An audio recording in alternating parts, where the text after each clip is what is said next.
Hey everybody, it's Dave here from Franlong, back again to talk about prize money at the CrossFit Games. So, if you are a casual fan or new to the sport, you might be wondering to yourself, how much do these athletes make by just doing CrossFit? So, the CrossFit Games itself, since it is the biggest, most prestigious event, does have the biggest prize purse for elite athletes in any competition year round. CrossFit itself has always, been unique and prided itself that men and women have the same amount of prize money for being the fittest on earth. It has grown over the years as more attention and more sponsors come into the CrossFit Games. So I think in 2023 we will see the biggest prize purse out there available. The prize purse itself, heavily weighted to the top athletes in the sport, with the fittest on earth definitely taking the lion's share of the prize money. So to win the CrossFit Games, to be the fittest on earth in 2023, you'll earn 315,000 US dollars. Second place is 125,000, third 85,000, fourth 60 grand, and fifth is 45,000. So you can see a pretty significant drop off just right off the top.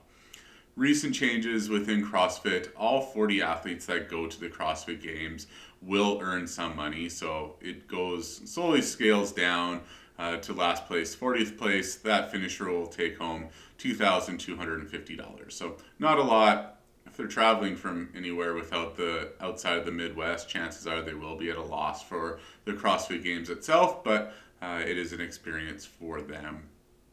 At the CrossFit Games as well, there are bonuses that you will see for event wins. So if you win an event at the CrossFit Games, each time you do that, you get 3 grand. Finish second in an event, you get 2 grand.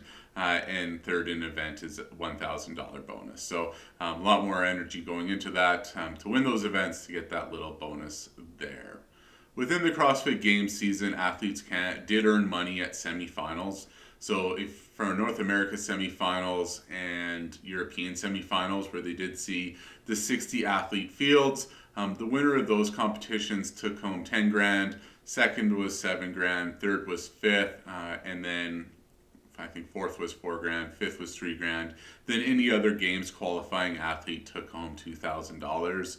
In the smaller semifinals, so the Oceania or South America, Asia, where they just had 30 athlete fields there. In those cases, the winners took home 5 grand, second was 4 grand, and third place was 3 grand there. So a little bit more money to help, again, fund those sports. The CrossFit Open also had prize money as well for the overall winners of each event. I think each year it takes home, or this year it took home $2,023. Next year it'll be $2,024. Just in spirit of the year, as well as the overall winners of those took home 15 grand, both men and women. The second place was 10 grand and third place was 5 grand there. So that all in all is from the pure CrossFit Games season, where athletes will make money from prize money. And then for the majority of athletes, the majority of the prize money they will earn will come from off-season competitions. So we really define the off-season competitions from CrossFit Games to the start of the CrossFit Open. There are really 4 major events that do have the largest prize purses out there. First one being the Rogue Invitational. That takes place at the end of October each year. Has a first place prize purse of 215 grand, second of 75 grand, and third of $40,000. The Rogue Invitational is an invite-only competition for the most part. So last year, and I think they'll repeat it this year, is 15 athletes get invited. Those are typically the top 15 athletes who finish at the CrossFit Games. So again, it is the rich get richer type of thing, where if you have a really great performance at the CrossFit Games, you also typically get an invite to Rogue Invitational. And then they have 5 qualifier spots that are available to come in. Rogue does pay all 20 of the athletes that do attend, both men and women, so everybody has something there. And they've also been really good about covering travel expenses as well, so nobody is out of pocket for competing at that competition. The other 3 major ones, you see Wodapalooza that happens in Miami in November. There is both an individual and a team competition, but again, similar to the games, the majority of the prize money is in the individual field.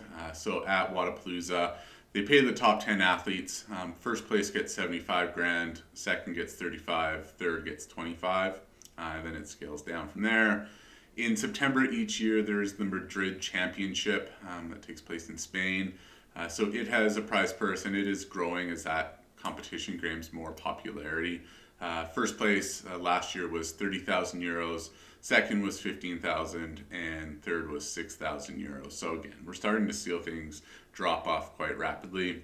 And then in December or late November, depending on how they schedule it, you have the Dubai Fitness Championship, which has a first place prize of 50 grand, second 30 grand, third 20 grand. So for those competitions, you will see a lot more athletes win more prize money in these off-season competitions than they will at the games, just because they are more competitive and they are fewer athletes go. Somebody who might finish 20th at the CrossFit Games and take home $7,000-8,000 can go and finish second or first in Dubai and take home $50,000. So with the exception of the elites, the top of the top, majority of the prize money they earn will be in off-season competitions.